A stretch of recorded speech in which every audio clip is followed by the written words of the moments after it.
plaisir de vous retrouver sur Sénégal 7 TV amati nañu mbégte jënawaat ak yéen ci yeneen suñu entretien yi nga xam dañu am mbégte di leen ko présenter mais également di ci ànd avec nos invités tey nañu am mbégte di fi recevoir ki nga xamante ni moom moo di Djibril Wade moom nag di maire foofee ca commune bu Biscuiterie mais également jiite woon fii li nga xamante ni moom moo di ligue sénégalaise de football professionnel tey ñu fas yéene waxtaan ak moom ci li nga xamante ni moom moo di élection locale yi ñu dëkkmal mais également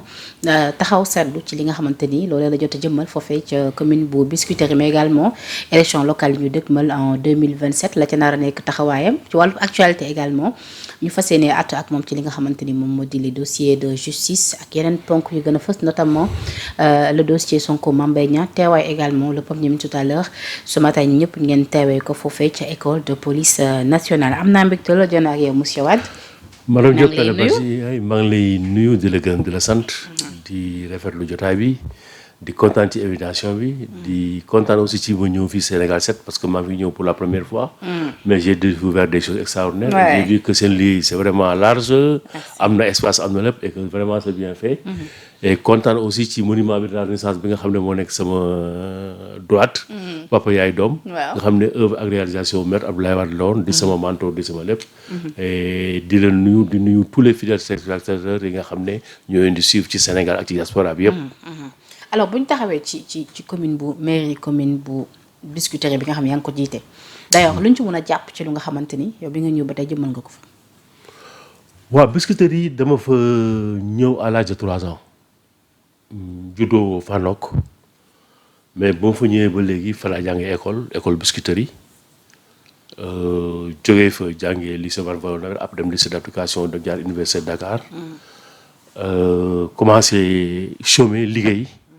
ba tey toll fi ma toll. mais ci li ñu ma xamee Penda mooy li ëpp c'est dans le domaine sportif parce que mouvement associatif quand même boo xoolee def naa ci pratiquement plus de 40 ans.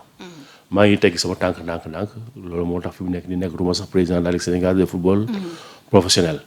mais Biscuiterie sama lépp fa laa ko defee. et dama dëkk ci kër bokk ci famille nag boo ci bokkee bàyyi mooy defar kër waaye bu doom yi juddoo dañu war a yeggali kër gi defar ko ndax kër ga defe naa ne ba ma fay nekk xale dafa nekk baraag la woon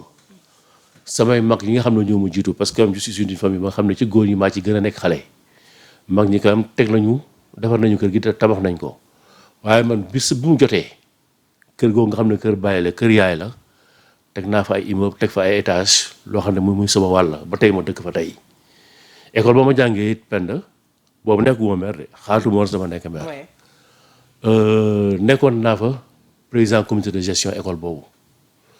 ba fa Khalifa Sall ñëwee nekk maire da doon laaj ndax école privée la mooy école Biscuiterie parce que fa laa jàngee woon. te dama ko defaree mooy dañuy toog di waxtaan rek nekk un groupe ñu ne école bi dañ koy defar ak président comité de gestion bi ma ne leen boo leen bëgg ñu defar ko nañu jàngal xale yi ay cours de vacances ak suma ASC ak sama yëpp ñuy participer di jàngal xale yi cours de vacances di jàngal élèves lycée def yëpp kon commune boobu mun naa ne man personnellement sans ma am xaalis sans ma yor dara participer naa si mais naka laa def ba pavé école boobu xam nga Penda sa doom bu jàngi école di nga ko jox mécanisation lu mu jëndee pain nangam yaa xam ñaar fukk la yaa xam ñeent fukk la yaa xam juróom benn fukk la dañu ne xale école bi yëpp ku ci nekk ci la nga sa waajur di jox na nga ci économiser ñaar dërëm ci jamono yooyu ñaar dërëm d'abord xale bi yow ñu ngi lay jàngal économiser maanaam doo am lépp jaay lépp ñaar dërëm yooyu bés bu nekk maître bi moo koy denc xaalis boobu boo ñu ko dajalee ba at mi di waaj a jeex ñu organiser leen kermesse maanaam yow sa doom ji buñ ko jox boo koy jox bés bu nekk ñaar fukk wala ñeent fukk bu économiser ñaar dërëm pendant 6 mois dina am 3000 wala moo am 1500 wala moo am 2000 bu fekkee dafa régulier ci cotisation am 2000 francs wala 3000 francs wala yooyu moom bu bésu kermesse da nga koy delloo bu ñëwee kermesse mu jënd billet jeu fo ree nga jaar xaalis boobu bénéfice bi defaree ko école bi loolu laa defaree école Biscuiterie du teel rek moo participer ñeneen participer donc xale yooyu fa jàngee woon ñoom ñoo defar seen école loolu benn exemple rek moo def boo xam ne neew moon maire beneen bi mooy bi ma defaree kër gi mu juddu bi nga xam fa laa juddoo yaroo fa dëkk fa nga xam ne kër bàyyi la te moomu ko parce que loolu c'est un bien commun léegi dafa am beneen bien commun boo xam ne du école bi du kër gi muy koñ bi nga dëkk ma réunir waa koñ bi ñu toog waxtaan man maa jëkk pavé koñ ci Sénégal kon loolu dafa naan tàmbal naa ko Biscuiterie sans compter nag ci li may yëngu muy football dama bokk ci ASC nawetaan ñu bokk ci 400 ASC yi nga xam ne ñu ngi Sénégal wala 500 wala 2000 après rek 2000 ASC donc 400 ASC yi ne woon Dakar ma bokk ci 2000 à 3000 ASC ci nekk truc ma jël sama équipe jëlee ko nawetaan yóbbu ko national 2 national 1 Ligue 1 Ligue 2 loolu Ligue professionnelle loolu ma def ko ba pare créé ci ay emploi yàlla def ci loolu yëpp bi ko waa Biscuiterie yi xamee jël ma def ma maire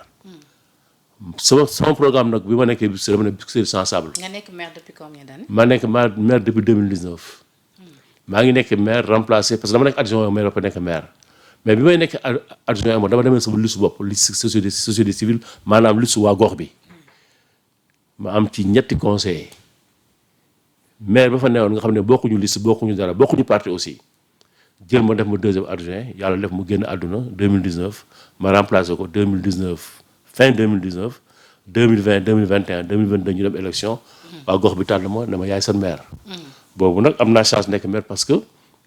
tête de liste bi moo nekk maire donc foofu dañu doon élire la personne ci dama gox bi élire mais ñoo nag avec un programme Biscuiterie sans sable tey ma réaliser ko à 80% te xam naa ne balaa ma fay jógee il fallait que ma réaliser loolu lan moo taxoon ma bëgg pavé Biscuiterie yëpp bi ñu nekkee dans le mouvement nawetaan di defar environnement yi mooy jamonoy setal penda jamono jooju dañuy am études yu ñu defoon ñu ne le sol à Biscuiterie est infecté taux de tuberculose bari woon ma ne kon suñu environnement il faut ñu defar ko dindi suuf si def ay pavage loolu moo tax ma dugal programme boobu di ko réaliser ko tey à presque à 100% ak yeneen yoo xam ne ku ñëw fa Biscuiterie di nga ko gis donc ci loolu laa nekkoon ba tey ci laa nekk. d'accord alors bi nga jógee ci loolu ndax mun nañ xam ndax yaa ngi waaj li nga xamante ni moom moo di élection locale yi en 2027 ak aussi ban programme nga nar a ñëw ak li nga xamante ni moo di commune bi Biscuiterie sachant que ni li nga wax ni sa programme bokkoon na ci zéro sable foofee ci Biscuiterie te daanaka lu ni mel yëpp réaliser nga ko ci lu jëm tamit ci li nga xamante ni moom moo di jàngale xale yi taxaw nga ci li nga xamante ni moom moo di école yi ak yu ni mel fu mu ne nii foo nar a jëm ak li nga xamante ni moom moo di waa Biscuiterie laataa ñuy ñëw ci li nga xamante ni moom moo di processus électoral bi ak sa gis-gis bi nga ci am. dootul man fu ma war a jëm waa Biscuiterie ñoom fan lañu bëgg jëm ak man. maanaam ñoom daal voilà ñoom lay delloo kàddu gi dama leen doon parce que ñoom aussi gis nañu seen doom màgg seen kaw nekk ak ñoom musul jóge ci ñoom yàlla may ko teraanga génnu fa boobu bi sax bu dee sax am na kër feneen wala terrain feneen wala nekk feneen mais musu fa jógee mun naa ne 24 heures sur 24 man ak ñoom ñooy nekk ma tàmmali leen ak ñoom ba ma nekkulee maire tàmmali lekk dara ak ñoom ma xam ne awma dara ba tey ma am dara wax un programme def ko jëf ko nekk ci ñoom ñu gis weddi gis bokku ci kon tey bu ñu demee tey ñu dañuy dem ay élection ñoom il faut ñu jox ma seen kàddu parce que su ma dem élection man du man rek maa koy xeex ñoom ñoo koy jëkkee ñoom ñoo ciy jiitu wala ma topp seen gannaaw dañuy ànd mbag ak mag li ñuy wax gum opinion favorable na fi ñu tolloon nii opinion bi ci li may déggum waaw ci li muy dégg ñoom bëgg nañu mën ma jiital leen mais il faut ma gën a déglu parce que dootul bataille ba nga xam ne damay jéem a convaincre ay nit parce que nit kenn du ko changé te moom bëggul changé boppam man loolu laa gëm femmes yoo xam ne war nañ ay yoo xam ne bu ñu defar suñu environnement il faut que man sama table bi nga xam ne dama koy teg sama buntu kër te mu yàq man dango ne tey avec le maire nañ ko fi jëlee il faut que tey man bruit bi nga xam ne dama koy def guddi maa xam damay def samay chant religieux maa xam damay organiser sama baal maa xam damay organiser sama lii maa xam damay organiser sama sabar te am na heure boo xam ne moo ko defee damay tànqal sama compagnie yi il faut que ñu toog waxtaan ci ne dañ ko fiy jëlee ak naka lañ ko fiy jëlee il faut que ñun tey këyit bi nga xam ne dama ko yor xam ne tey moo ko sànnee mu tilimal il faut que tey man nangu ne tey war ma ko sànni ci benn dama ko def ci il faut que ñu dem ñu participer ci defar li nga xam ne dañu ko defar suñu yëf parce que nag am na ñuy defar am na ñuy yàq mais il faut que ñuy defar ëpp ñuy yàq ñuy defar nangoo na ñuy yàq ne waru leen yàq bu ñu àndee ci loolu rek dañuy mën defar gox bi te pour ñu defar réew mi dañuy defar kër yi ba pare defar koñ yi boo defaree koñ yëpp defar nga gox yëpp boo defaree gox yëpp defar nga Sénégal donc programme bi may wax mooy tey bi ñu demee jógee ci Biscuiterie sans sable defar poste de santé defar centre de santé defaraat école yi war nañu am taxaw ñun suñu taxawaay naka la ñuy dëkkee ak naka la ñuy bëgg a dëkkee parce que amuñu espace amuñu ay jardin amuñu ay terrain loolu yëpp pour ñu mën ko defar il faut ñu toog waxtaan ko. te parce que boo bëggee defar di nga yàq te boo yàqee di nga am ñoo yàqal. d'accord waaye boo yàqalee aussi pour la majorité. minorité bi war nañ ko mën nangu. loolu yëpp ay waxtaan la yoo xam ne. war nañ parce que dëkk bi tey boo demee Maroc bu ñu jógee. dem beneen dëkk nga xam ñu defar ko parce que les populations ont participé ci defaru dëkk boobu. te pour population yi waratuñu toog di seetaan. di xaar ku leen jox. dañ ci war a sóob seen loxo c'est important mais bu ñuy wax ci waxu élection locale yi ban jàngat nga am ci li nga xamante ni wala bokk yenn réforme nga jàpp ni war nañ koo apporter ci li nga xamante ni moom moo di processus électoral ngir ñu mën a jëm ci li nga xamante ni moom moo di élection yu mucc ay en 2027. processus électoral li ma gis ci Sénégal am nañu jàpp ni yembaguñu. pareeguñu et que war nañu war a mën a sax pourquoi pas dàq yooyu la élection mu bañ a am en 2027 yow partagé nga boobu gis-gis. il faut que ñu respecter le calendrier électoral. tàmm nañ nag élection locale di ko changé waat. élection législative je pense que li ñu ko fi changé bariwul élection présidentielle kenn mosu ko changé président Macky Sall moo ko bëggoon pour ay raisons yoo xam ne peut-être que élucidé guñ ko mais mosul am et le conseil constitutionnel a dit non kon tey bu ñu fayee dañuy woote ay changement élection locale yi war nañ ko war a mën def en 2027 xaw ma nag ndax nguur gi pare na wala nguur gi parewul mais bu fay ne nag dañu bëgg a léegi changer lu bari ci dëkk yi parce que quoi qu'on puisse dire ci biir yi ñuy dégg mun naa am na crise au sommet wala amul crise au sommet te loolu bu fa nekk crise au sommet boobu am na te dafa descendre aujourd'hui sur les élections suñ ko mënee dàq nañ ko dàq. mais man aussi kon crise au sommet boobu day impacter ci li nga xamante ni moom moo di. mun na impacter parce que ñoom bu ñu diviser en deux ñu affaiblir gëw mën a kon dinañu organiser ay élections. kon su ma comprendre fi ngi toll nii. ci crise boobu noonu ñu doon wax su fekkee ni crise bi mi ngi persister ba tey. kon mun nañu wax ni le pouvoir actuel amuñu machine bu nga xamante ni mun nañ ko mun bu ñu amee machine aussi bu ñu amee machine aussi seen machine dafay diviser wu te machine bi tey bu diviser wu rek baaxul parce que élection locale il faut nga xam ne raw gàddu la. kon ñoom tey jii un raw gàddu la aujourd'hui je pense que aujourd'hui ce pouvoir là leur intérêt moo doon tey ñoom ñu nekk benn pour mën a affronter l'opposition vers des élections locales. man nag du ma seen conseil du ma seen consultant.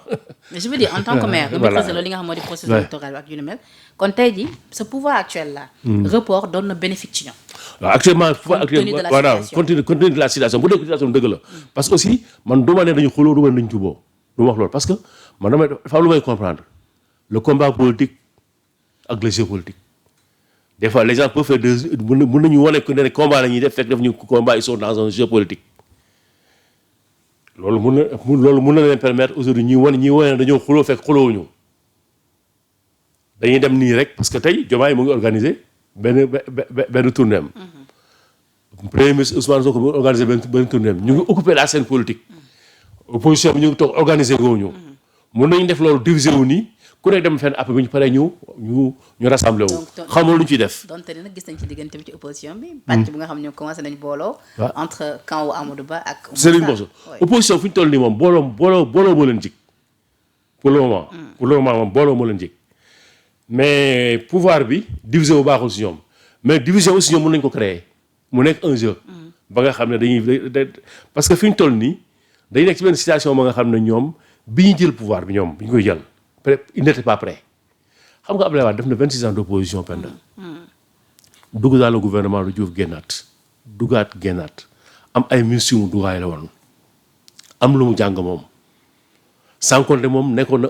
un fonctionnaire comment dire un consultant international nekkoon un avocat international amoon xam-xam bu bari mais terewul bi muy jëlee pouvoir bi amoon na ay problème pour démarrer Macky Sall gis nga parcours am premier ministre extra kooku bi mu ñëwee sax xamoon na lu bari amoon na ñu bari. te aussi àndaloon nag ay nitu PDS yoo xam ne ñoom mécontent en PDS. ak ñi nga xam ne dañu nekkoon opposition ñoom Moustapha Niasse ñoom Amath Dansokho pour pouvoir gouverner. te Macky Sall aussi bi muy démarré mandat am amoon na 7 ans Abdoulaye bi muy démarré mandat am amoon na 7 ans mais ñi 5 ans la ñu am ba pare mosuñu exercer non seulement mosuñu exercer mais fonction yi ñu doon occupé du ay fonctions yoo xam ne yu kawe la. ñi nga xam ne sax ay cadres yu nekk ci ñoom mosuñu gérer loo xam ne bari na. kon ñoom tey dañuy am ay difficultés pour exercer le pouvoir donc il leur faut du temps boobu nag est-ce que utiliser wuñu ko duñu def en faisant de la diversion. ci xuloo mun nañ jëm ba waaw parce que ci xuloo bu am nañ moo tax ñu bëri c'est-à-dire crise bi ñuy wax au sommet de l'État am nañu ko jàppee ab jeu de dupe. moom laa wax nii moo tax ma ne le jeu politique est-ce que nekkuñu dans un ñoom kese ñu mën a exister. voilà non effectivement man loolu du ma ko évacuer du ma ko pour man mën nañ nekk dans un jeu politique parce que même quoi qu'on puisse dire Ousmane Sonko c'est une bête politique Ousmane Sonko des fois daf lay jox Abdoulaye Wade parce que Abdoulaye Wade aussi daan na nekk dans un jeu politique et cetera Abdoulaye Wade boo ko xoolee doon na préparer succession am te defe bu bindee livre lu bari dina feeñ que moom ci boppam ci ñu jàppaloon Macky Sall mu nekk président de la République ci la bokk te moom aussi bien que amoon na problème ak Macky Sall mais il s'entendait avec Macky Sall bi Macky Sall nekkee au pouvoir. loolu nag day gëm ci déggin parce que bi ñu xoolee compte tenu de la situation Macky Sall bi mu toogee ce qui s'est passé avec Karim. mais ce qui s'est passé avec Karim mën nga ko analyser noonu mais aussi kenn ñee mën nañu ko analyser leneen parce que ce qui s'est passé avec Karim peine mooy d'abord pourquoi ñu def option jël Karim yóbbu ko au niveau de la cour de l'enrichissement illicite loolu ça pose problème. Pourquoi selon vous? Il savait très Macky Sall savait ces juristes ñi ko woon xam nañ ko juristes yi avocats yi que la cour de l'enrichissement illicite mënu woon condamner Karim condamné ba nga xam ne opinion internationale dina ko d'accord te condamnation dafa jox Karim benn aura rendre ko présidentiable donc Karim tey bu fekkee moom Karim est devenu présidentiable c'est à cause de la prison dañ ko victimiser Macky Sall a pris le pouvoir parce que dañ ko victimiser benn Sonko a fait de Diomaye le président de la République parce que il a été victime. Djiboka a eu très bons résultats aux élections législatives de 98 parce qu'il a été victime. Moustapha Niasse aussi même chose, il a été victime moo tax au présidentiel de 2000 mu am un taux de suffrage de 17%. kon Sénégal yàgg na jàppale ay victimes moo tax ma ne Karim prison bi nga xam ne aujourd'hui Macky Sall jàpp na ko. xam nga Macky Sall bëggoon na ko wala bëgg ko woon arrangé na ko parce que daan na ko présidentiable mais li tax may wax loolu la moo tax may wax loolu en 2017 il y a eu des élections législatives en 2017 je crois mais 2017 pratiquement si l'opposition s'était réunie kon APR du gagné élection législative yooyu mais c'est parce que l'opposition était divisée te Abdoulaye Wade ci division président Macky Sall waxoon na leen ci ay daje tant que ñi ngi nekk benn kenn duñu mën a vaincre. waaw mais Abdoulaye Wade bokkoon na ci ñi division opposition bi. kon man damay jàpp ne en 2017 Abdoulaye Wade dafa jàppale Macky Sall. en 2019 aussi bu fekkee da ngay rappeler épisode bi. Abdoulaye Wade aussi. jeu bi mu doon def ça a arrangé Macky Sall mais ça n'avait pas arrangé l'opposition. moo tax man ma jàpp ne. que Abdoulaye Wade. aujourd'hui son jeu bi mu def yëpp. ba 2019 il a eu à arranger le président Macky Sall. léegi dafa communiqué bii nii. dama ko la ko bëggoon liiral nga daal di ma ciy jox ci li nga xamante ni moom moo di sa gis-gis muy alerte bu nga xamante ni FDR ñoom ñoo ko def ñu ne le gouvernement à la date du 1er février 2026 n'a pas publié un décret fixant la date des élections municipales et encore moins mis en place des commissions administratives d'établissement et de révision des listes électorales, ce qui constitue une nouvelle forfaiture d'un régime aux abois avec le silence coupable de la Sénat. Bon, gisoon naa ay communiqué bu génnoon. gis naa tamit l'expert électoral Ndiaga Sylla tamit. voilà pour que ça commence au mois de février. Ouais. Bon bu ñu ko génneegul léegi de toute façon normalement li ñuy wax ni FDR d'accord naa seen communiqué bi cela veut dire comme li nga wax léegi élection yi mën nañu ko pousse mais jarul yàkkamti nañu déglu pouvoir bi ba nga xam lan la bëgg. parce que ce qui est sûr aujourd'hui le pouvoir aujourd'hui bi mu gagné la ville de Dakar mën na pousse élection yi. Parce que tant qu'aujourd'hui ils ont la ville de Dakar et que Abbas Fall aujourd'hui mu ngi doog a toog il war na wane ay preuves am donc aujourd'hui loolu mën na tax pouvoir bi mën na reculer élection yi à cause de la ville de Dakar. D'accord léegi leneen li Ndiaga Sylla wax nii. moom expert électoral bi tamit bëggoon naa nga expliquer ko nii mu ne selon les articles L37 et R28 du code électoral la révision annuelle des listes constitue la règle immuable et doit débuter chaque 1er février mooy ñee la ñu kaas mu ne toutefois une année électorale cette procédure peut céder la place à une révision exceptionnelle. Ndiaga Sylla di préciser tamit un point de droit crucial lan la bëgg wax foofu. bon c'est tous les mois de février war nañu mën def révision exceptionnelle mais révision exceptionnelle ko loolu pouvoir bi moom moo koy décider. bon loolu boo impérativement les élections doivent se tenir au plus tard le 20 décembre 2026. Effectivement parce que élection yi le 20 janvier. parce que élection yooyu c'était le 20 décembre 2026 la wax. en 20 décembre. Non, parce que 2026, parce que élection yële c'était le 22 janvier.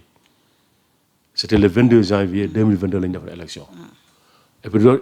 élection yi 2027 la war a am et non pas 2026. Parce que il faut pas oublier que nous avons été élus le 22 janvier, si je me rappelle,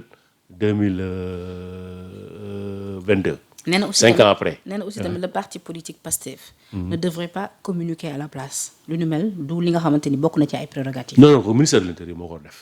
du Pastef moo ko def xanaa kay Pastef dañu bëgg imposer ministère de l'intérieur seen calendrier loolu moom Ndiaga Sylla a raison. A raison. Mais li ma jaaxal mooy quand il parle de décembre 2026 2026 damay jaaxal parce que les élections doivent avoir lieu en 2022 mais janvier 2022. janvier 2026. non. janvier 2027. janvier 2027. D'accord. Alors ñu boucler ci partie boobu wax ci li nga xamante ni d'une manière générale loo jàngatee maa ngi ñëw ci les dossiers de justice mais loo jàngatee ci nu mu gën a yaatoo gestion wu réew mi su Diomaye ak Ousmane Sonko ci fànn yëpp nag rawatina ci wàllub yoon. ci fànn yëpp dama koy def mun nañ ko ci ñetti fànn yi nga xam ne man ci laa nekk. parce que aussi loo def si nag yow da nga ci jël sa bopp. muy ban ak ban. benn bi mooy je suis dans le mouvement du sport maa ngi dans le mouvement sportif. di yëngatu ci football bi di yëngatu ci fo. xam naa ne fi mu nekk nii ci sport bi ñu nekk c'est vrai que on a pris la Coupe d'Afrique. Le ministre des sports bi mu ñëwee sunu club yi nga xam ne dañ doon dem Coupe d'Afrique. état di leen jox 25 billets avion. wala au maximum 30 billets avion dindi nañ ko. kon loolu boo xoolee sur le plan moom sportif régime bi fu jógee li mu doon def moo ëpp ñii li ñuy def loolu mooy il faut ñu nangu ko dégloo gu ñu nag indi nañ fi Coupe d'Afrique. C'est vrai qu'on a récompensé. Mais pratiquement xaalis bi ñu ñëw récompensé pratiquement moo bële ñoo tolloo dañu changé rek. voilà bee su Macky Sall. waaw 50 millions yi ak terrain. waaw 50 millions la ak 75 millions mais Macky Sall ñëpp la joxoon 50 millions bi am na ñu am 20 millions. am na ñu am 50 millions voilà par catégorie la c'est-à-dire que dañu dindi ci ñii yokkal ñële donc somme bi pratiquement changé wul. mais li ma xam ba dans le domaine du sport mooy ministre du sport ci football bi may yëngatu am na loo xam ne régime passé doon na ko def ñoom defuñu ko dindi nañ ko. mooy li ma wax léegi. waaw ci club yi nga xam ne dañu qualifié en Afrique le ministère ne dootu leen jël ci en charge au point de vue billet d'avion et cetera. au même moment tamit ku mel ni l'ancien joueur El Hadj Diouf di fàttali seen coowal terrain yi. muy woon terrain yi am naa ci. ah oui am naa ci effectivement El Hadj Diouf moom muy wax moo am mais premier ministre Sonko nee na dinañ ko dafa amoon problème dinañ ko régler. heureusement si ñu jël la bokk. sa bos. pas jël mais processus bi lañ bloqué. Voilà processus bi lañ bloqué mais nee na dañ ko bloqué. kon loolu dañ leen koy nangul mais après que jël nañu Coupe d'Afrique léegi bon lu ñu laajte ñu jox ñu ko parce que bu nekk dina quand même. football bi il faut ñu neexal leen. mais est-ce que loolu moo doon seen intention on ne sait pas. mais aujourd'hui on se réjouit. ci prime yi tamit am nga ci. non bokkuma ci. dama bëggoon laajte ndax prime yi jot ngeen ko parce que dafa am coow lu ci am ñu ne jotaguñu. ñenn ñi noo jot nañ. prime yi bu ñu koy jot dañ koy verser seen compte. kon jotaguñ ko. bu ñu koy verser non mais ñu ku nekk yaa xam dañ koy verser seen compte. mais nee nañu mais am nañu ne sous Macky Sall liquide lañ leen ko joxoon loolu am na. effectivement sous Macky Sall saag la woon nga ñëw jël sa xaalis nga dem loolu moo amoon mais léegi ministre bi moom moo changé doxalin. nee na ñëpp dañ leen koy verser seen compte. loolu d'accord nañ ko defee noonu. mais fédération sénégalaise de football aussi depuis un certain temps dafa changé xaalis bi muy joxe da koy verser compte am. loolu xam loolu fédération moo ci jiitu ministère am. d'accord loolu président depuis Augustin Senghor la. moo ne ni ñuy jëlee xaalis di ko joxe nii di am billet. nañ ko bàyyi na ku nekk am sa compte ñu la koy verser. donc ministère bi loolu aussi daf ci fekk si fédération sénégalaise de football. amuñu ci problème ci loolu. beneen domaine bi nga xam ne moom dama ci yëngatu mooy. je suis entrepreneur. j'ai une industrie de plastique. moom laay liggéey. depuis un certain temps moi je dépends du bâtiment le bâtiment ne va pas. Donc aujourd'hui, l'industrie du bâtiment ne va pas. Donc moi aussi, de mon côté, je me dis qu'il y a eu quand même, par rapport au régime de Macky Sall, doxul. Mais on espère quand même que dina dox. Parce qu'il y a beaucoup d'entreprises qui ils ont des difficultés duñu fay seen employés duñu fay seen salaire. te bu continuer nii loolu dina ma dal. waaw mu ñaari pàcc yi nga xam ne man dama ci yëngatu. beneen bi ma yëngatu je suis maire. chaque année dama woon jot sama fonds PACASEN. bii 2024 bi ba tey ñëwul. waaye. Pour quelle raison? État bi xamul benn comme raison mais xam naa ne 2025 bi avec la banque mondiale imposé na jox nañu ko boobu jot nañ ko donc suñu PACASEN 2024 ba ñëw bu ñëwoon tey li ma la waxoon léegi ne ma dama amoon benn programme sur le pavage kon tey yeggali woon naa ko bu yàgg donc mu mën wax ne tey sur ñetti pàcc yi nga xam ne man maa ngi ciy yëngatu wax dëgg yàlla gisuma ci avancé. léegi lu mel yëpp mën nañ koo tënk ci benn pàcc muy wàllu koom. ñoom bi toogee dañu wax ni 4e sous-sol lañ fekk dëkk bi un état en ruine lañ fekk dëkk bi ñi fi nekkoon dañu caxab-caxabee alalu askan bi tax ba ñu envisager li nga xamante ni moom moo di traquer ak yu ni mel ñenn ñi depuis boobu gis nga si ñi nga xamante ni yoon woo na leen ñenn ñi cautionné le temps ñu xool ñi li nga xamante ni moom moo di wéyandi enquête bi am ñu nga xamante ni ba tey ñi ci kanamu yoon ndax da nga jàpp ne tey yi nga fi lim ñi ñëpp tey ji ànd nga ci ni wuy lu ni mel peut-être état bu ñu fekk dëkk bi moom moo ko tout ce que je sais mooy président Abdou Diouf bi mu toogee dafa ni la loi sur l'enrichissement illicite ne dëkk bi neexul xaalis bi dañ koy passer pare am ñoo xam ne dañuy enrichir extra mais là sur l'enrichissement illicite kenn jàpp ci kenn à part en son temps Bécaye Sène qui était le directeur de la BHS te du woon sa fonctionnaire ak un certain Sibi Faye qui était un master xam lan la woon depuis loolu kenn jàpp ci kenn ba Karim Wade bi Abdoulaye Wade ñëwee commencé woon na tak demal bu jot na commencé mais dafa bàyyi parce que moom li laa di carrément su ma nee nekk fii di jéem a xool yenn dossiers yi di jéem a xool dinaa fi nekk du ma liggéey te nit ñi dañu ma fal pour ma liggéey amu jot boobu ci la arrêté loolu yëpp bi Macky Sall ñëwee ne moom dafay indi la cour de l'enrichissement illicite benn nit la jàpp muy Karim Wade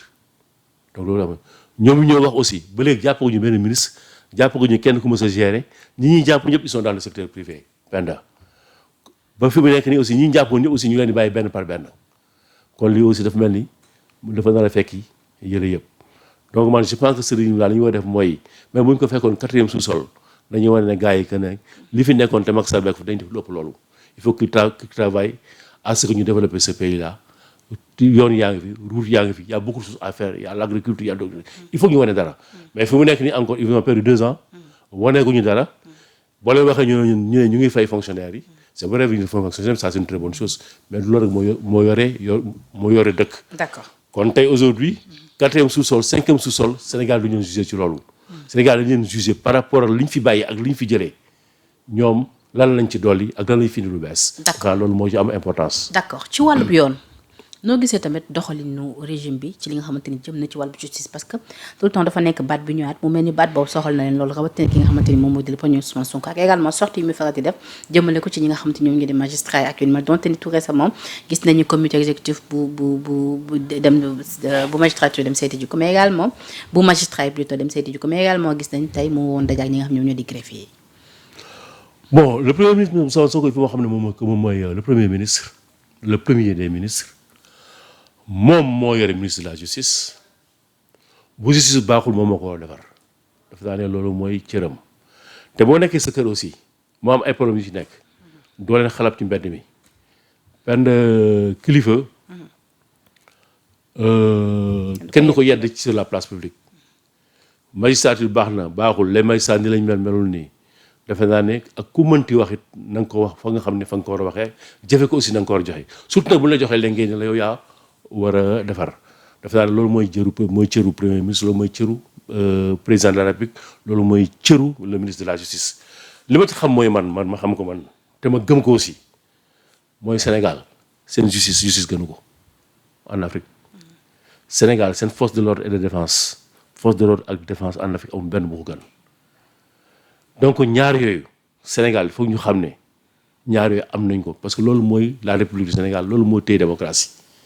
te loolu bu ñu demee ba yegg si fii ba ñëw ñu mën jël pouvoir bi ba ñu mën a am ay alternance c'est parce que nous avons une justice qui marche te suñu magistrat aussi ñu xam ne école yi ñu formé foofu la ñu formé ñu Ousmane Sonko et c'est les meilleurs qu'on a pris te nag balaa nga koo xam nga dem à l'international xam nga Sénégal sanctionné nañ ko tout dernièrement au niveau de la CAF. Oui. Magistrat boo ko jiitee ka ko jiitee c'est un magistrat sénégalais. Ah oui. Muy Ousmane Kane mais keroog toogul. parce que dañ ko récuser kenn récuser ko sama moom boo ko demul. parce que bu ñuy kii sa pays. pour te dire qui sont les sénégalais naka la sénégalais yi man ñëpp xam ne Ousmane Kane fii ci magistrat sénégalais yi te am na beaucoup de naataango magistrats yoo xam ne ñu ngi dans les organisations internationales ñu ngi un peu partout. te ce sont les meilleurs ñooñu ñoo fi nekk ñooñu ñoo fi nekk et donc ce fonctionnement de la justice là bi ñuy wax nii ñëpp di ko décrier bu ñu nekkee opposition lañ koy décrier waaye bu ñu duggee ci biir dañ xam ne ñii am ñu fi morom donc man dama bëgg les forces de la défense et les forces de défense et de sécurité l'armée sénégalaise la magistrature les juges nañ leen jël ñu teg leen fële xam ne ñoom bokkuñu ci d'accord beneen niveau lañu. d'accord ci lu nu mel tey le premier Ousmane Sonko teewoon na ci école nationale bu police am na tamit kàddu yu mu fa yëkkati ngir ñu gën a mën a ñoŋal li nga xamante ni moom moo di liggéeyu way takk der yi nee na également ci li nga xamante ni moom moo di seen budget dinañ ko yóbbu ba lu toll ci 23 milliards ci li nga xamante ni ñaan na budget wu police wax na tamit ci li nga ngir su ñu gën a mën a indi xar kanam bu yees mais également soppi ko gën a ñoŋal seen liggéey su ko defee ñu gën a mën a répondre à nos attentes. wax na ko bu defee parce que nee na li fi amoon war fi amaat. bu question lu fi amoon. c'est-à-dire que aujourd'hui dëkk dafa am sécurité nga dem fii Maroc dans tous les pays de la sous-région même Gambie gi su Yaya Jammeh ak su keneen ak keneen ak dëkk aussi lu am liberté ak démocratie dafa am sécurité Sénégal balaa nga xam ne Sénégal amul sécurité rek nga jaar circulation dawal oto ñun ñii man mii d'abord lu ñu neex la ñuy def déjà yow yaa ma jox rendez-vous telle heure ma yéex a ñëw taal sama oto di fër-fër yi ba war a mbëkk nit et puis su ma ko defoon après damay arrangé rek après dem sama yoon loolu dafa dañ ci dëkk bi tout à fait. donc aujourd'hui waxuma alkaati yu sol tenue de mais alkaati yu dul sol tenue ñoo war a gën a bari sax alkaati yu sol tenue parce que dëkk aussi il faut am sécurité il faut que chaque citoyen sente que su ma defee faute bi ñu ngi may gis. ah mais sous Jean Baptiste Tine annoncé woon nañ kenn dañ dem ba incorporer ay caméra ci seen tenue. xam nga caméra sax caméra c'est un peu compliqué nañu jël d'abord commençons parce que aujourd'hui c'est vrai que on est à l'heure de l'informatique on est à l'heure de la digitalisation on est à l'heure mais foofu mënoo ko def ci dëkk bi yëpp. d'accord nañu commencer d'abord recruter bu xam nga am na ay jamono Abdoulaye Wade ba ñuy recruter les enseignants là pour former laa waxoon sama mbokku PDS yi saa yoo recruter benn ñaari alkaati pour comment dire ñaari instituteurs pour ñu former ak ñaari professeurs pour ñu former wala nga recruter 5 alkaati parce que ñun enseignants yi bu ñuy former dañuy former ay ñoo xam dañuy revendiquer mais ñii revendiquer di génn benn aussi war na am ay policiers yoo xam ne ñu leen di téye. tout à fait. ne leen bu leen yàq. bu leen def lii bu leen def lii bu leen. ensuite population yi aussi war nañu sentir fu ñu toll état bi xam ne état moo leen di gis que yenn yi dañ ko def parce que aussi quoi qu'on puisse dire Penda Sénégal laisser-aller bi moo tax def teelu ñu développé. moo tax yu bari ñu xaw ci dellu gannaaw. nit ñi aussi il faut ñu dellu si balaa nga xam ne nga après un match de football. après un combat de lutte. après un événement. après les phénomènes de ce monde là. nga xam ne suñuy jamono la phénomène boo commencé la commencé woon xew. jamonoy Abdoulaye Wade bi muy revendiqué kon Abdou Diouf. ñun ñi am nañ ci responsabilité mais c'est des choses yoo xam ne dañ ko war a dindi. parce que temps boobu on revendiquait pour la démocratie. on revendiquait pour mën a voter. d'accord mais on revendiquait pour le bulletin de vote loolu am nañ ko tey. léegi xam nañu soxla réew moo xam ne dafay jaar ci yoon suñu waree wax ñu wax bu ñu waree yuuxu ñu yuuxu mais du ñu yàq bu ñu waree revendiquer ñu war a revendiquer bu ñu waree sol place suñu mais bu ñu ko def dañ koy on doit être encadré par des policiers donc il nous faut aujourd'hui une présence policière mais pas nag pour aller vers une dictature wala ñu tëj suñu làmmiñ mais ci kaw tëj suñu làmmiñ boobu à rappeler que ni yow aussi ci wàllu lien de parenté rakk nga ci ki nga xamante ni moom moo di le président Doudou Wade gis nga tamit fan yii yëpp mu nekkoon tamit ci lu fës loolu ci li nga xamante ni moom moo di actualité bi ginnaaw émission bu mu defoon foofee ci TFM ak présentateur bi di Papa Ngagne Ndiaye mu àndoon ci également ak l'honorable député l'ancien député ki nga xamante ni moom moo di Moustapha Diakhaté yëkkati ay kàddu gars yi ni dafa waxu coup d'état ak yu ni mel ñu dégg fi coow li yëpp ci week-end bi ñenn ñi ni jot na convocation ñi ni jotul convocation ñi ni dafa fay téléphone am pour échapper tey ji ci li nga xamante ni moom moo di garde à vue ak yu ni mel mu def post ci page am annoncé ni dina dem wuy ji yoon donte ni jotul convocation démb dem na wuy ji bàyyi nañ ko mu ñibbi këram il reste à la disposition de la justice ban jàngat nga am d'une manière générale ci actualité bi concernant le président Doudou Wade. waaw jàngat bi ci am mooy jàngat bi nga xam ne kuy opposé wu ci Sénégal bi nga xamee ne defar nañu Sénégal bi mu nekk un système vraiment démocratique élection mën a tax tey ci question yi ma posé sànq en 2027 ndax dinaa déposé sama candidature su ma déposé sama candidature il appartient aux citoyens de Biscuiterie de dire que ne si dañu may reconduire ou duñu may reconduire donc kaddu gi parole bi citoyen Biscuiterie yi ñoo ko yore kon tey amatuñu problème de processus démocratique amatuñu problème pour teg fi kii ak teg fa ali donc booy wut war nga xool nag ngay wutee wuti bi nag mooy digal loo xam ne mën nga ko waxal loo xam ne bu ëllëgee di nga ko mën def Sénégalais ci loolu la ñu war a mën a juger il faut c'est vrai que aujourd'hui dañu ko waxee le président Ousmane Sonko ou bien le premier ministre Ousmane Sonko ak pouvoir bi fi nekk tey ñu ngi wax ne que le président Doudou Wade wax na nii mais comparé ak ñoom lañ doon wax c'est comme yàlla ak yàlla yi donc je pense que aujourd'hui booy bëgg a jiite ay nit il faut faire la pédagogie par l'exemple jëleen bi woon nga ko xool war na rafet parce que tey aujourd'hui loo mënti impliqué du Wade baax na baaxul wax ji baax na baaxul Ousmane Sonko wax na fi loo xam ne moo ëpp loolu ñoom seen biir wax nañ fa loo xam ne moo ëpp loolu foofu te kenn def leen dara ba tey loolu aussi ñoom it ñu ngi koy wax kon tey bu réew mi bu ñu ko bëggee defar waruñu wax def affaire kumba am ndey ak kumba amul ndey bu kii waxee lii ñu jàpp ko bu kii waxee lale duñ ko jàpp loolu defe naa ne du defar réew mi bu ñu bëggee mettre à l'aise les juges bu ñu bëggee mettre à l'aise les forces de sécurité et de défense bëgg mettre à l'aise les comment dire les policiers nañu doxal boo xam ne mooy doxalu yoon doxalu vérité ak doxalu yoon tey mënoo ñëw tey koo xam ne dafa bokk Pastef saaga président de la République saaga kii wax lii benn ku mel ni Doudou Wade ñëw wax ay parabolom ñëw indi nga bëgg ko convoqué. loolu ko déggee mu wax effectivement président Doudou Wade waxagu fi lu tax Sénégal wax ni lii propos yu ëpp na te am na député bu fi wax ay mbir yi nga xamante ni Sénégal da ko defal ay mise en garde kon nag jàpp na ni yëf yi war woon sax yegg si fii effectivement li fi waroon nekk fi maintenant parole bu président Doudou Wade mën nañu ko analyser ku mu nekk analyser lu ma neex mais boo ko Doudou Wade ba léegi tuddul Sonko tuddul président de la République dafa joxe ay parabolom rek ba tey loolu la wax mun nga am sa xel nag mën a dem ci noonu nga ne par exemple wax ji dëgër na wala mag waxee waru waxee ni extra bu la neexee nga wax loolu mais lu loo xam ne jar na aujourd'hui ñu ci convoqué nit. mais nu ngeen dundee convocation bi yéen famille bi waaw convocation bi jotuñu ko. compte tenu de moom son âge. voilà convocation bi jotuñu ko. parce que d'abord li ma la ci mën a wax mooy moo xam ne man wóor na ma. bi ma dégg mercredi l'émission s'est tenue man déglu ma ko woon carrément. parce que man télévision doon classé. je pense que j'étais sur ma canal Horizon laa yore. amoon na ay problème image yi moo tax déglu dama ne ba après laa koy déglu. mais ce qui est sûr mooy mercredi bu mu demee la nuit bu jeex le lendemain jeudi. la nuit du jeudi au vendredi j'ai parlé avec Doudou Wade à 3h du matin ma ne ko ndax jot nga convocation mu ne non jotul convocation parce que dégg naa ñu ne Pape Ngagne Ndiaye neen dafay dem jot na convocation. xam nga jot na wala téléphoné nañ ko. ma ne ko ndax woo nañ la mu ne ma non ba léegi woowuñu ma. te xam naa man ci président Doudou Wade ne téléphone ak ku xamante woo day jël. d'ailleurs c'est une chose boo xam ne dama ko mës a reproché. mais loolu moom boo ko joxee téléphone bu jëlul aussi vrai xam na la après il va t'appeler donc jeudi ba 3h du matin jotul tout le lendemain la nuit du jeudi au vendredi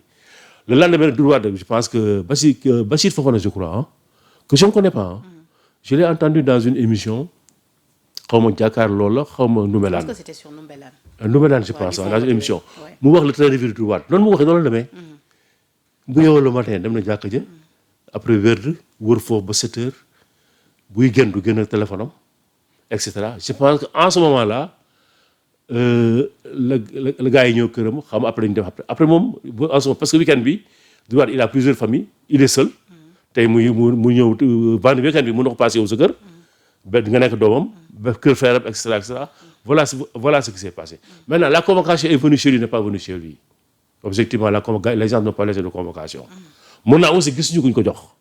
mun na am loolu donc il n'a pas reçu de convocation loolu c'est sûr mais on avait décidé que le lundi comme que aujourd'hui la rumeur est que nit ñi ñu ngi wax ne moom dafa dem répondre il va aller répondre et il avait toujours décidé d'aller répondre parce que gisul woon loo xam ne war nañ ko war a mën a reprocher maintenant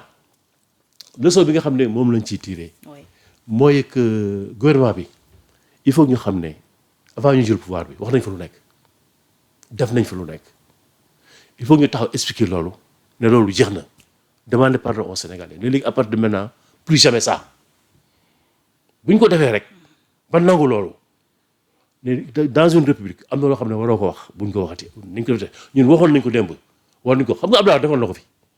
quand Abdoulaye avait dit que en 90 jours je vais régler les problèmes de la Casamance 90 jours bu mu jotee ba 1 mois 2 mois 3 mois 1 an gars yi di ko bëgg a wax dama ne hey dama juum mais mu jeex il faut que ñu benn problème boo xam ne vérité ak réconciliation il faut ñu xam loolu parce que booy wut nguur mun nga wax loo neex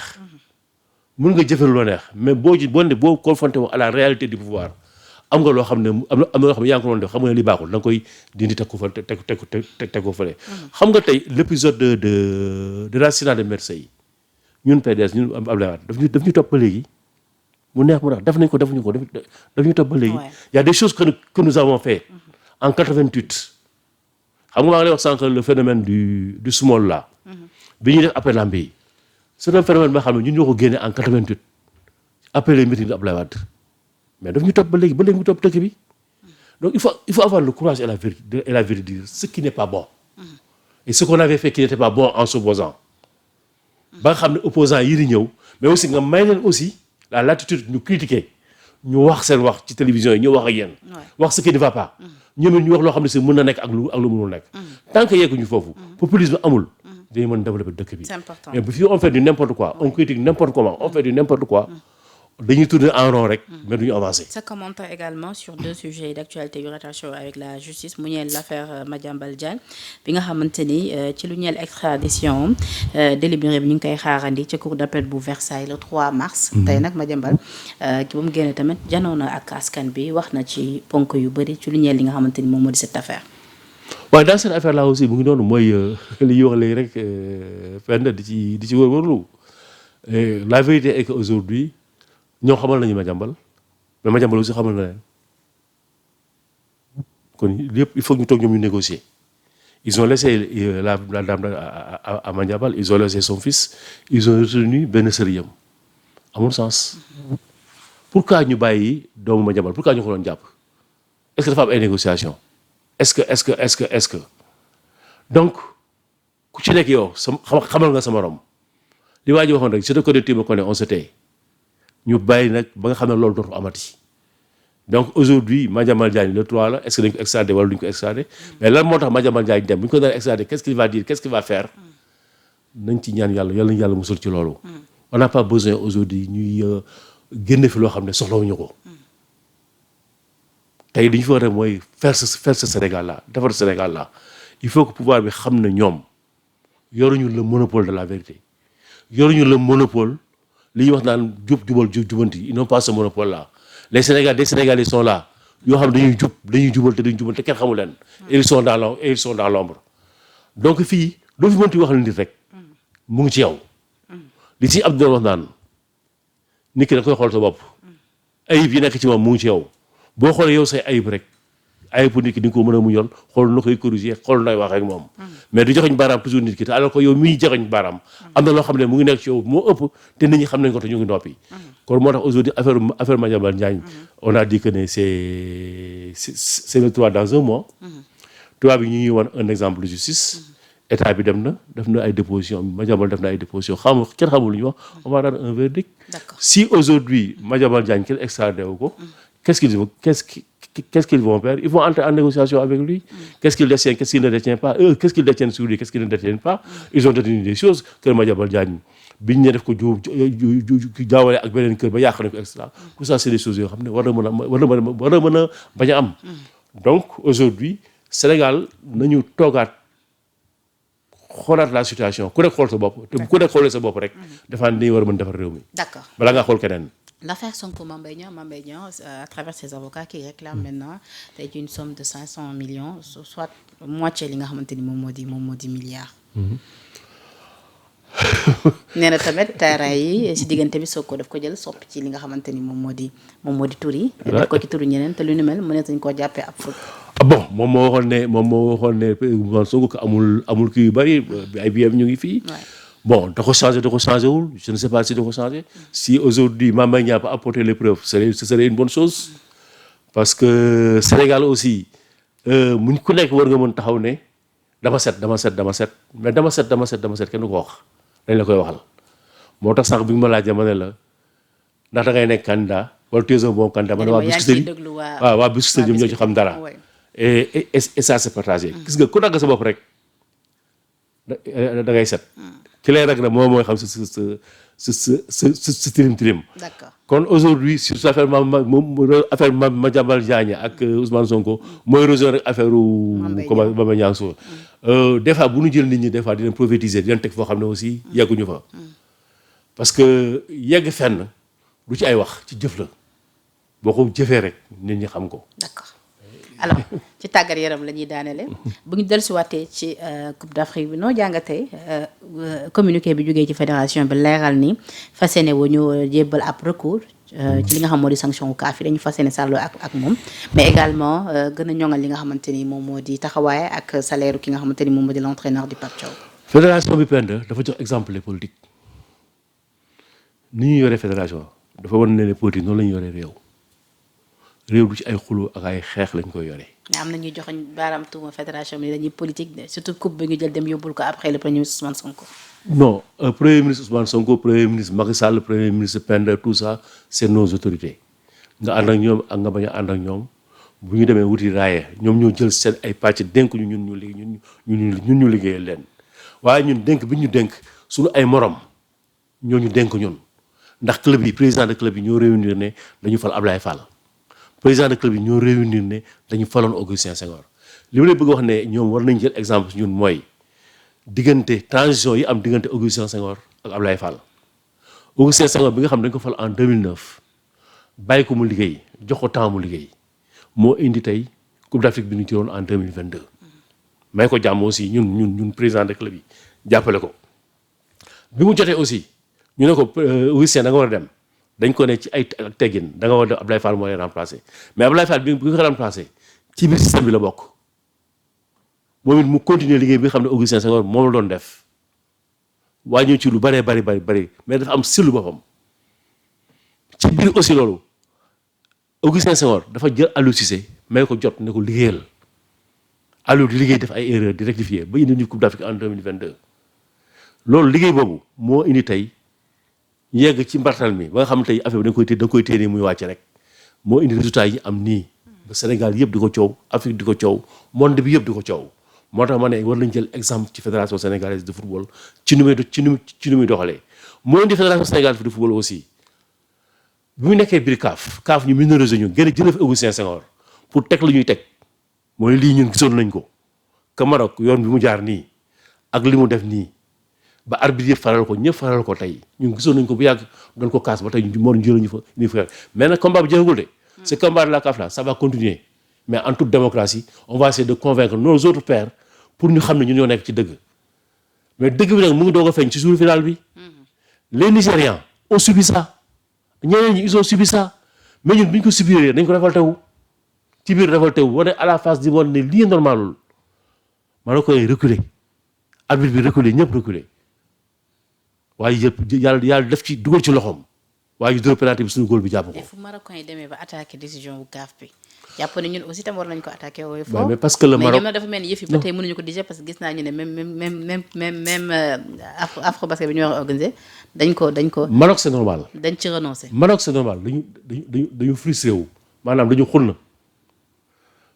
loo xam ne 50 ans ñu ngi koy wut. bi ñu demee ba 2017 ñu ne dañ koy organiser. kenn ku ne dañoo jël coupe bi jox leen. waaw xool 2017 ñu ne ñoom Maroc ñoom dañuy organiser. 2017 ñu xool ne ñoom amuñu équipe ñu créé Ebola ne Ebola moo tax du ñu organiser toog ba 2024 2025 ñu ne léegi ñoom dañuy organiser defar seen équipe bu mu baax ñu xam ne équipe bu baax la ñu yoroon mais malheureusement ils ont oublié le Sénégal ñoo këpp seen yalwaan. donc tey Marocains yi ak problème yi fa amoon nga xam ne y a un problème de succession y a un problème aujourd'hui avec événement yi fa xewoon ensuite tout dernièrement y a un problème social au Maroc il faut ñu am lu ñu teg ci loxo peuple bi moo tax du ñu mën nangu lii et cetera mais fi mu nekk nii il faut ñu bàyyi leen. d'accord Abdou Diouf doon la wax naan fédération bi li mu doxalee nii yow ànd nga ci. non c'est normal dëgg la dama ne CAF. un Sénégalais moo ko jiite kii commission de discipline CAF un Sénégalais moo ko jiite. d'accord Sénégalais bi ko jiite keroog siégé wul mais ay collègues bi si siégé ils ont dit le droit ils ont dit le bon droit parce que Sénégal bu ñu ko ñàkk a sanctionné de parce que suñu supporter li ñu def bu ko supporter ñaari tel defoon tey ci match ñaari tel Jaraaf dañu leen di sanctionné. et polémique bu tourné également autour de l'ancien joueur El Hadji Diouf ba ñu gis ci communiqué bi ci fédération defoon wax ni ses propos n'engagent que lui. waaw El Hadji wax na li mu war a wax. moom icône la il est là pour ça ce que les jours bu mu xam wala keneen wala keneen wala keneen wala keneen xam bu ma xam fu ma ko jëlee wax la mais alaaj li problème mooy li mu wax am na wala amul dëgg la wala dëggul gouvernement bi répondre dafa na jeex na c'est-à-dire il fallait que la fédération kër parce que aujourd'hui xam nga dëkk bi loo wax rek dañu naan diw moo nekk ci gannaawam alaaj kenn nekkul ci gannaawam alaaj kenn mënul nekk ci gannaawam ça moom je tiens à le dire et à vous le dire même Augustin Senghor ak man ak Abdoulaye Sow yëpp à un moment donné ànduñu woon ak moom mais dañuy toog bu ñu xoolee la réalité yoo xam ne El Hadj 2 fois Ballon d'Or mënuñu dem sans moom mais bu ñu ko indee gis nañu aussi njariñam xale yi bëgg ko nag tey. non dañu gis njariñam kàddu yi rafet Sadio Mané mais yow non du loolu sax mais c'est-à-dire que dafa utile El Hadj il est utile non seulement il a dit fi mu nekk li mu lay wax lu leer lay doon fi mu jaar la lay wax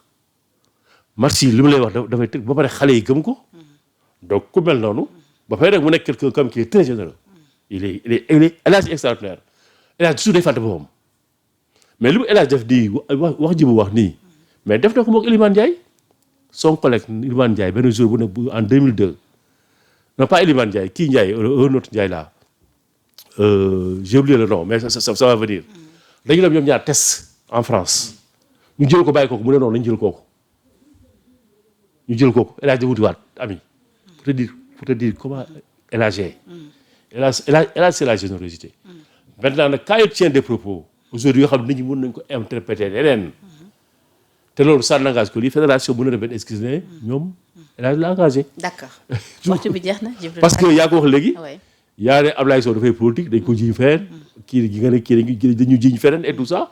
on est devant un régime bëgguñu dugal leen foo xam ne nekkuñu foofu ñoom il gère une fédération mais maintenant cet engagement politique ça kooku seen affaire la. d'accord alors waxtu bi jeex na tàkk. monsieur Wade maa ngi lay remercier loo ci bëggoon toftal xëj na te laajuma la ko. li mu ci bëggoon toftal mooy d'abord avant may remercier waa commune de Biscuiterie yi di souhaiter un joyeux anniversaire ak sama benn doom sama benn jabar ñu wax Djibi Sankharé mooy dirigeant na ci mouvement MDW mouvement pour la démocratie les valeurs et la vérité di souhaiter aussi un joyeux anniversaire à Mbaye Diouf Dia un grand dirigeant de football ñëpp xam ko tey bu Sénégal egsi fii ba mën a jël ko 2 coupes d'Afrique daf ci contribuer lu bari parce que joueurs yu bari fi ay xale yu bari seen formation daf ciy contribuer ci ba mu koy mën nekk ci lépp lu am ci àdduna ci football la ko def Djibi Sankharé fii bii nag di nekk sama doom moo koy li des mooy di nuyu di gërëm waa Biscuiterie yëpp ci confiance bi am ci man ak li nga xam ne aussi ñu taxaw nañ ko di encore remercier di encore féliciter le coach Pape Thiaw qui est un citoyen de Biscuiterie qui a joué là-bas fa la defee ses premières armes muy suñu contribution ci football Sénégal am na kenn koo xam ne si wax ñu ko mu jógee Biscuiterie muy Issa Sy arbitre qui est le meilleur arbitre africain koo xam ne aussi bokkoon na ci CAN bi